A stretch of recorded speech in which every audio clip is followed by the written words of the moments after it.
Please subscribe my YouTube channel Das Nyalchand. भक्ति में शक्ति है एंड प्रेस बेल आइकॉन। जय श्री राम, हरे कृष्णा। दास निहालचंद यूट्यूब चैनल में वेलकम, स्वागत। बोल गुरु धर्मीनाथ की जय हो। भक्ति में शक्ति।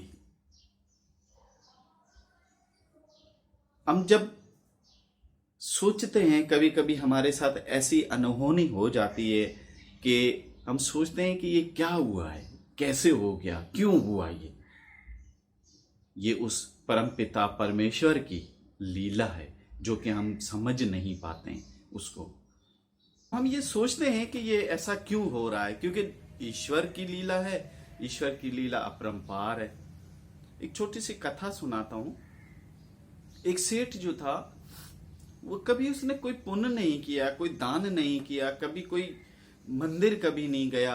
एक दिन अचानक उसकी तबीयत खराब हो गई, उसको घबराहट होने लगी, अजीब सी तबीयत हो रही थी। उन्होंने सब कुछ किया लेकिन उसको नींद नहीं आ रही थी, वो बेचैनी खत्म नहीं हो रही थी और उसको ऐसा लग रहा था कि इस वक्त अभी जान निकलने वाली है। लेकिन वो थोड़ी देर सोचता रहा और फिर वो उस घर से, अपने महल से बाहर गार्डन में निकल गया। वहां चहलकदमी करता रहा लेकिन फिर भी उसको सुकून नहीं आया, उसको शांति नहीं मिली। वो वहीं चप्पल अपनी पहनकर आस्ता आस्ता घर से बाहर निकल गया। रात हो रही थी लेकिन वो चले जा रहा, जाते जाते जाते जाते काफी दूर घर से निकल गया। तो एक जगह जाके वो बैठ गया, लेकिन फिर भी उसके मन में जो है एक अजीब सी कैफियत हो रही थी। अजीब उसकी कैफियत थी, सुकून नहीं था। हालांकि उसने टेबलेट्स भी खा ली थी नींद की, लेकिन फिर भी उसको नींद नहीं आ रही थी।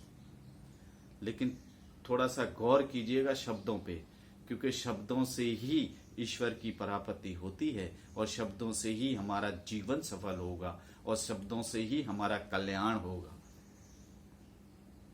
और हमेशा सोच विचार करके बोला करें, किसी की दिलादारी ना करें, किसी के आपके इस जबान से निकले हुए शब्द जो हैं उसको जो है मार ना दे, बल्कि ऐसे शब्द बोलने चाहिए, ऐसी प्रेम वाणी बोलनी चाहिए जो कि सबके दिल में घर कर जाए और सब जो है हरि के नाम से जुड़ जाएं और हरि की जय जयकार करने लगे। तो वो सेठ वहां एक जाके बैठ गया, कुछ सोच ही रहा था। इतने में एक कुत्ता आया, क्योंकि उसने चप्पल उतार ली थी। वो कुत्ता आया और उसकी एक चप्पल लेके भागने लगा। तो सेठ भी उसके पीछे आस्ता आस्ता चलने लगा और कुछ ही दूरी पे जाके वो कुत्ता उसकी चप्पल छोड़ के चला गया।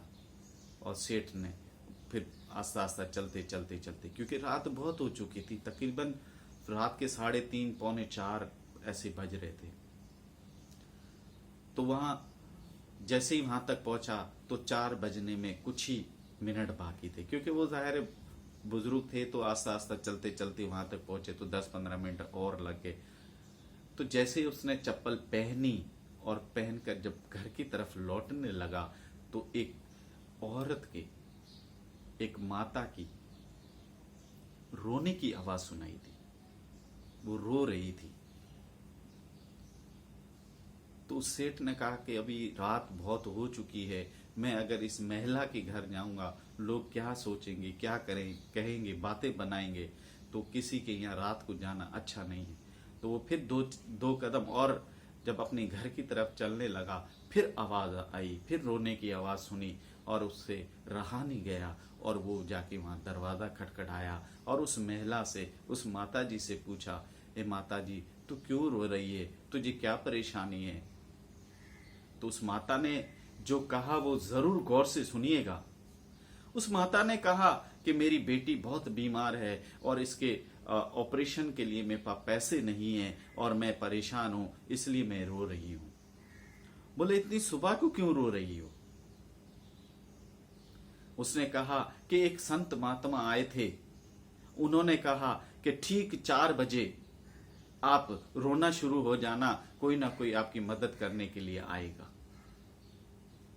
ठीक 4 बजे रोना शुरू कर दीजिएगा, कोई ना कोई तुम्हारी मदद करने आएगा। और वो सेठ सोचता रहा कि ये क्या हो गया, मैंने तो कभी पुण्य नहीं किया, मैंने किसी को दान नहीं दिया, और ये कैसी लीला है हरि की। तो उस सेठ को एकदम से ख्याल आ गया और उसने उसी वक्त जो है एम्बुलेंस बुलाई और डॉक्टर्स को कॉल की और उस महिला की बेटी को, उस माता की बेटी को हॉस्पिटल ले गए। और वहां डॉक्टर से कहा जितना भी खर्चा होगा, जितना भी एक्सपेंस होगा, किसी भी चीज की कमी नहीं होनी चाहिए और इस की बेटी को ठीक कर दें। और वैसे ही हुआ और उसका जितना भी खर्चा हुआ था ऑपरेशन का, दवाइयों का और भी, वो सब उस सेठ ने उसकी मदद की और वो हो गया।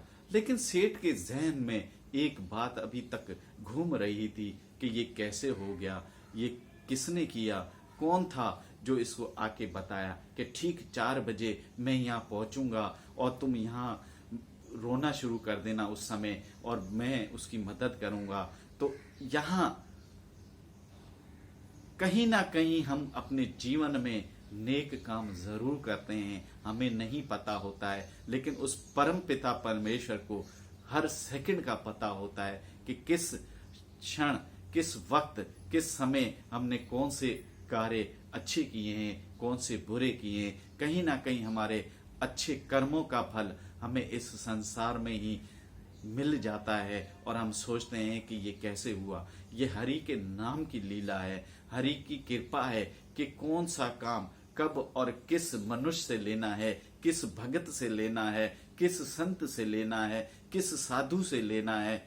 देखें, हम सब ईश्वर के बनाए हुए, ईश्वर बेहतर जानता है कि हमें कौन से कार्य करने हैं, कौन से नहीं करने और कौन सा कार्य किसके द्वारे होगा। जैसे लिखते हैं, कहते हैं ना कि दाने दाने पे खाने वाले का नाम है। अब ये सोचते हैं हम, दाने दाने पे खाने वाले का कैसे नाम है, कि जहां जिसका रिस्क लिखा है, जहां दाना पानी लिखा है, वो भले कितना ही दूर क्यों ना हो वहां पहुंच जाता है। इसी तरीके से जिस मनुष्य से ईश्वर सेवा लेना चाहता है वो उस जगह पहुंच जाता है और उसके द्वारे वो सेवा हो जाती है। जैसा कि इस कथा में उस महिला की, उस माता जी की मदद के लिए उस सेठ को उस जगह भेजा गया और जैसे ही उसने वो पूरा कार्य किया, वो हॉस्पिटल का बिल भी दे दिया, सब कुछ हो गया, फिर जाके उसके जीवन में शांति हो गई और वो फिर हरि के गुण गाने लगा, हरि का कीर्तन करने लगा, हरि का भजन करने लगा। तो इसलिए संत महात्मा कहते हैं भक्ति में शक्ति है, तो भक्ति करते रहिए, ईश्वर शक्ति देते रहेंगे और घर घर तक हरि का नाम पहुंचाएं ताकि सबका जीवन सफल हो सके। और हमेशा अच्छे कर्म करते रहिए, अच्छे कर्म करते रहिए। अच्छे कर्मों से ही भक्ति और भक्ति से ही शक्ति मिलती है। हमेशा हरि के नाम से जुड़े रहिए और ये वीडियो अच्छी लगे लाइक और सब्सक्राइब जरूर कीजिएगा ताकि हम ज्यादा से ज्यादा आपकी सेवा कर सकें और घर घर हरि के नाम को पहुंचा सकें। जय श्री राम, हरे कृष्णा। भक्ति में शक्ति है। आप सबका बहुत शुक्रिया कि आप भक्ति में शक्ति चैनल को इतना पसंद कर रहे हैं। हम इसी तरह आपके लिए और भी ज्ञान की बातें लाते रहेंगे। अगर इससे मुतालिक आपके मन में कोई भी सवाल है तो कमेंट सेक्शन में अपना सवाल टाइप कीजिए। कीप वॉचिंग भक्ति में शक्ति एंड लाइक एंड सब्सक्राइब।